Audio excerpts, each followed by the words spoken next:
છોટાઉદેપુર જિલ્લાના કવાંટ તાલુકાના ગટોલ પ્રાથમિક શાળાના દ્રશ્યો આપણે બતાવીશું. આપ તસવીરોમાં જોઈ રહ્યા છો. આદિવાસી વિસ્તારના બાળકો એક જે લાકડાનો શેડ બનાવેલો છે તેની નીચે પ્લાસ્ટિકની છતની નીચે અભ્યાસ કરી રહ્યા છે. વિકાસની ગુલબાંગો વચ્ચે આ શાળા જે છે તે આદિવાસી વિસ્તારના છેવાડાની શાળા છે. આ ગ્રામજનોના જણાવ્યા મુજબ 3 વર્ષથી અહીંયા શાળા ચાલી રહી છે. 52 જેટલા બાળકો અભ્યાસ કરે છે. શિક્ષક અભ્યાસ પણ કરાવે છે.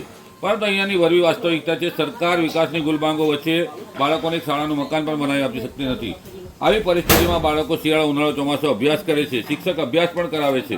પરંતુ અહીંના બાળકોને જે પ્રાથમિક સુવિધા, જે મૂળભૂત અધિકારો છે આદિવાસી વિસ્તારના, જે શાળાનું મકાન આપવું જોઈએ, વીજળી શાળામાં જોઈએ, આવી બધી સુવિધાઓ ઊભી કરવાની હોય છે. સારી સુવિધાઓ વાળું શિક્ષણ મળવું જોઈએ. પણ આ બાળકોને ક્યારે મકાન મળશે તે તો જોવાનું રહ્યું. આદિવાસી વિસ્તારની અંદર શાળાઓના મકાન સરકાર બનાવી શકતી નથી, ત્યારે કરોડ રૂપિયા પુલના અને વિકાસના કામોના ઉદ્ઘાટનો કરે છે, ત્યારે નેતાઓ આ વિસ્તારની મુલાકાત લે તે જરૂરી બન્યું છે. News room, Rafiq Dhaniwala, Chhotaudepur. અમારું ગામ સૈડીવાસણ છે. ઘટોલ પ્રાથમિક શાળા આવેલી છે અને 1 થી 5 ધોરણ છે. એમાં રજિસ્ટર સંખ્યા 55 છે. હાલ શિક્ષક 1 છે અને સ્કૂલ 4 વર્ષ થઈ ગયા. જે જર્જરિત હાલતમાં હતી એ તોડી પાડેલી હતી. એની રજૂઆત અમે વારંવાર તાલુકા કક્ષાએ, જિલ્લામાં આપી છે અરજીઓ.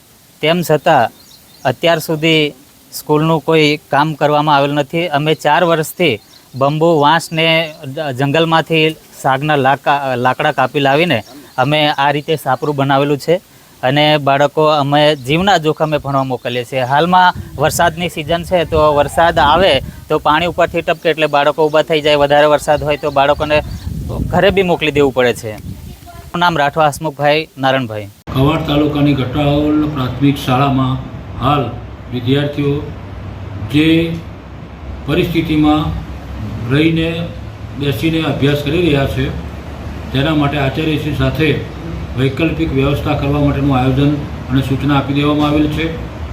ગટોલ પ્રાથમિક શાળાના જે ઓરડા બાબતના જે પ્રશ્નો છે એના માટે સમગ્ર શિક્ષા ગાંધીનગર દ્વારા ટેન્ડરિંગ પ્રોસેસમાં હાલ ચાલી રહી છે. ટૂંક સમયમાં ટેન્ડરિંગ પ્રોસેસ પૂર્ણ થયેથી ઓરડાની કામગીરી શરૂ કરવામાં આવનાર છે.